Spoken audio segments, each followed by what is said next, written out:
La mayor parte de los conflictos que las personas tenemos y que son responsables de muchos de los problemas de salud que hoy en día padecemos, pues la causa número uno es la pobre comunicación entre las personas. Todos sabemos lo fácil que es que ante ciertas circunstancias, ciertas situaciones surja el conflicto y surjan los malentendidos, los supuestos y las interpretaciones que al final van engordando, van haciendo como una bola de nieve y consiguen que dos personas no se hablen o incluso entren en franca violencia. Cuando nosotros somos capaces de conectar con los sentimientos y las necesidades de una persona, es decir, creamos un espacio de escucha, algo sorprendente ocurre. El problema de las emociones, o el problema que pueden generar las emociones, es cuando se estancan. La emoción tiene que fluir de una manera adecuada. Es decir, incluso cuando una persona siente frustración o siente ira, esa frustración, esa ira hay que manifestarla, pero sin generar violencia, ni hacia uno ni hacia los demás. Por ejemplo, a alguien le pueden haber hecho una faena muy clara desde el punto de vista objetivo. Entonces hay una forma de comunicarse que se llama asertividad, con la cual tú hablas con firmeza pero sin dureza. Es decir, tu forma de hablar es una forma potente pero no es agresiva. Tanto la frustración como la alegría, si se suprimen, pueden generar hasta enfermedades. Una persona que sea alegre, que le guste pues transmitir su ilusión por las cosas, que viva en un entorno que sea muy punitivo, que castigue la expresión de la alegría porque parece que está fuera de tono, fuera de lugar, y esa persona secuestra su alegría, sucede lo que llamaba Gustav Jung la sombra blanca. Esa alegría, precisamente por estar estancada, empieza a generar problemas. Entonces las emociones han de fluir. Lo que pasa es que han de fluir de una manera creativa. Por eso es tan importante conectar con los sentimientos y con las necesidades de las otras personas y abrir sencillamente un espacio de escucha. La felicidad no es un lugar al que uno va, sino un estado mental en el que una persona se encuentra.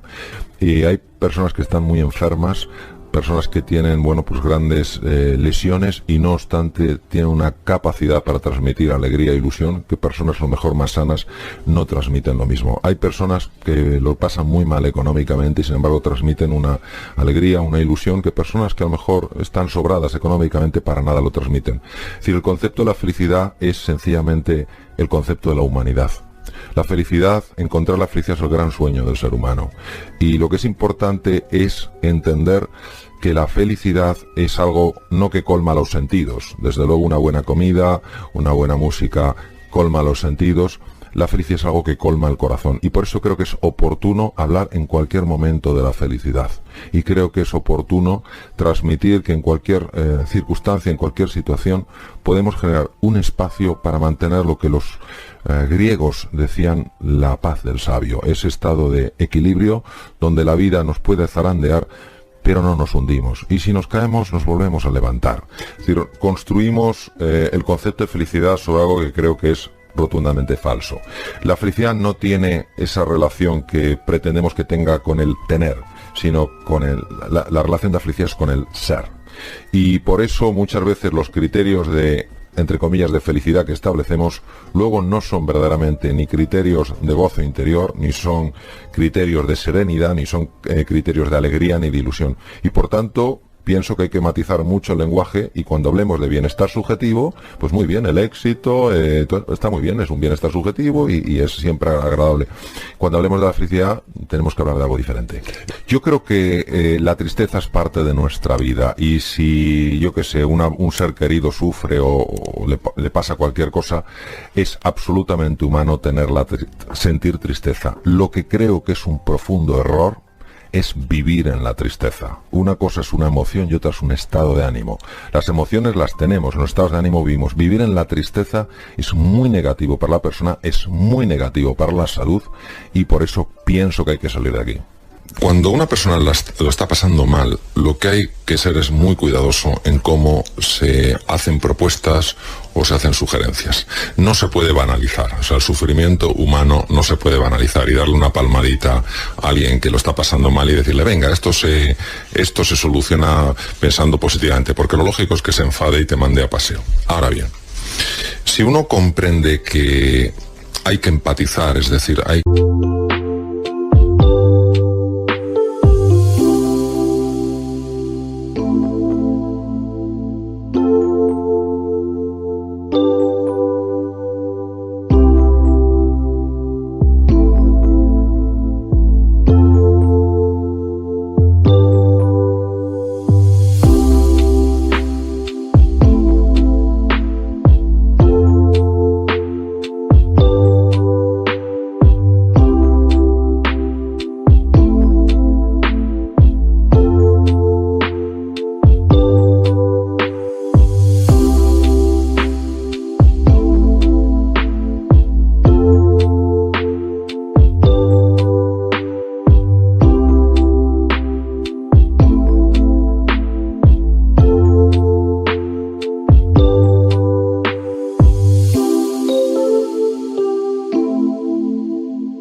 que entender cómo está viendo el mundo una persona que ha perdido su trabajo, que está enferma, de tal manera que esa persona se siente escuchada. Entonces, el momento en que se siente escuchada, no se siente ofendida por ningún tipo de comentario que puede sonar banal. Una vez que la persona se siente comprendida, es decir, te has alineado con su forma de ver las cosas, lo que puedes es proponerle una alternativa que le ayude a tomar pasos distintos a los que está tomando. Aquí es donde yo creo que entra el elemento que tú has comentado, el mal tiempo con la cara. Es la actitud. ¿Qué significa la actitud? La actitud es cómo yo me posiciono frente a una realidad. Si estoy pasando por un mal momento y yo frente a esas circunstancias me posiciono como diciendo, yo qué puedo hacer, yo no puedo hacer nada, esto es superior a mí. Esa actitud lo que me hace es ir por la vida lleno de frustración, puede tal vez de resentimiento, lleno de desesperanza. Y lo que está claro es que desde el resentimiento, desde la frustración, desde la desesperanza, aunque sean muy lógicos, no se consiguen resultados. Al fin y al cabo, y esto es algo que todos lo podemos experimentar, de alguna manera somos como imanes. La persona que muestra ilusión, la persona que muestra confianza, a pesar de la dificultad, a pesar de la adversidad, tiene un poder de atracción verdaderamente notable. Hay personas que sencillamente lo están pasando mal y lo último que tenemos que hacer es dejarlas, entre comillas, a su suerte. Porque cuando una persona lo está pasando mal, sobre todo si es un hombre, tiende a aislarse, tiende a no quererse comunicar, a encerrarse en su propio interior. Y cuánto ayuda que alguien se acerque y sencillamente que le diga, estoy aquí, estoy a tu lado, vamos a luchar hombro con hombro, vamos a compartir destino. Algo muy distinto es la persona que se ancla en una posición negativa. Es la queja permanente sin ninguna propuesta de mejora. El cerebro, cuando se encuentra frente a algo que percibe como un peligro, pone en marcha los mecanismos del miedo. Y los mecanismos del miedo tienen tres posibles respuestas. Digamos más que respuestas, reacciones. La primera es el ataque, la segunda es el bloqueo y la tercera es la huida. El ataque en un medio civilizado, en un medio cultural, es la agresividad verbal, es la irascibilidad, es ese comportamiento que lamentablemente a veces llega a ser violento. Por eso hay personas que detrás de su violencia, detrás de su ira, detrás de su agresividad, lo único que hay es su miedo, se sienten en peligro. Hay otras, sin embargo, que se quedan bloqueadas, se aíslan y finalmente hay un grupo que huye, es decir, se aleja de allí porque considera que no tiene ninguna opción de hacer frente a lo que le ocurre. Ninguna de estas tres reacciones genera algo positivo para el ser humano. Las tres son lesivas, tanto en la interacción con los demás como a nivel de la salud. Los mecanismos de ira mantenidos en el tiempo debilitan enormemente el sistema inmunitario, que nos protege frente a bacterias, virus y tumores. Los mecanismos de huida y aislamiento, cuando nos enquistamos en ellos, también debilitan el sistema inmunitario. Y es curioso porque se generan hormonas muy semejantes. Está la presencia, por ejemplo, del cortisol en niveles muy altos y muy sostenidos en sangre, que francamente el cortisol utilizado como medio terapéutico pues puede tener sus aplicaciones, pero el cortisol elevado en estos estados emocionales, que no son simplemente emociones, son estados emocionales, es muy lesivo. ¿Qué hacemos con el fracaso? Bueno, el fracaso es una percepción y es una realidad. Es una realidad en cuanto que quería lograr algo y he obtenido un resultado distinto. Lo cual no quiere decir que ese resultado a lo mejor no sea mejor que lo que yo buscaba. Recordemos que el post-it, una de las patentes más impresionantes de la historia, es resultado de un error. Entonces, no todos los errores quiere decir que tengan consecuencias catastróficas. Entonces, sencillamente quiere decir que yo algo que buscaba no lo he conseguido.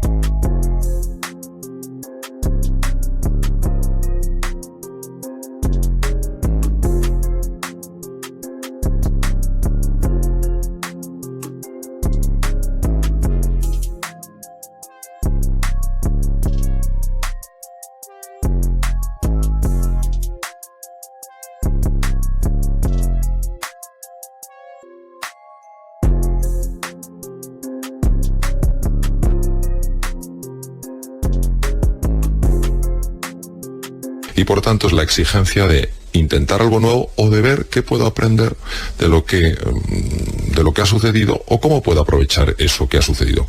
Por otro lado, el elemento lesivo del error no está muchas veces tanto en la realidad como en mi percepción. Nosotros vivimos una cultura, y yo acabo de volver de Asia, y en Asia la cultura del error es tremenda, da pena porque hay gente de tantísimo valor y tantísima capacidad, pero culturalmente el error lo viven como una vergüenza intensísima, por lo menos en algunos países en los que he estado. ¿Qué ocurre? Que en la percepción del error muchas veces nos atacamos a nosotros mismos. Si nosotros entendemos con un poco de amplitud lo que es el ser humano, quién es el ser humano, nos daremos cuenta que los procesos mentales muy ligados a la productividad, toma de decisiones, eficiencia, creatividad, capacidad de análisis, etcétera, etcétera, tienen una conexión muy intensa con el mundo emocional. Una persona que se sienta orgullosa de su trabajo, que se sienta querida, que se sienta valorada, que sienta que forma parte de un proyecto que marca una diferencia, de manera natural, porque es que somos así, antropológicamente somos así, va a ser mucho más eficiente. Lo que no podemos es vernos unos a otros como máquinas de producción. Por eso los líderes de verdad, no los que se llaman líderes, los líderes de verdad no son los que dicen y los que ordenan, son los que inspiran. Ahora bien, dicho esto, no cabe duda que cuando tenemos que hacer frente a situaciones muy complejas como la actual, tenemos que ser muy firmes con nosotros mismos y tenemos que ser muy disciplinados. La disciplina es lo que nos permite ser libres. Hay gente que se rebela contra la disciplina. Hay disciplinas que ahogan, hay disciplinas que hacen languidecer al espíritu humano. Hay disciplinas que son absolutamente necesarias para poder ser creativos y poder ser verdaderamente libres. Entonces, toda esa disciplina que nos ayude a hacer las cosas cada vez mejor es bienvenida, pero una disciplina no es meternos una cadena de montaje como personas. Lo mejor de un ser humano no lo vas a sacar ni siquiera dándole el cheque de su vida. Lo mejor de un ser humano solo te lo da la persona porque libremente lo elige. ¿Cuándo lo va a elegir? Cuando se sienta parte de algo que en su mundo merece la pena. Uno de los más grandes obstáculos del ser humano para crecer y evolucionar es la inercia. Por eso el precio de la libertad es la eterna vigilancia. Tienes que estar constantemente vigilando tu inercia, la apatía y el rechazo a salir de la zona de confort. ¿Qué pasa? Pues que cuando nuestros sentidos están colmados, pues porque nos van bien las cosas, pues porque los días son predecibles, no hay sorpresa, etcétera, es muy fácil acomodarse, es muy fácil adocenarse, es muy fácil dejarse llevar por la inercia. Pues esto es justo lo contrario a lo que tenemos que hacer. De hecho, uno de los mayores peligros en la vida es tener éxito. Empresas que han tenido mucho éxito han considerado que como tenían éxito, el éxito sería para siempre.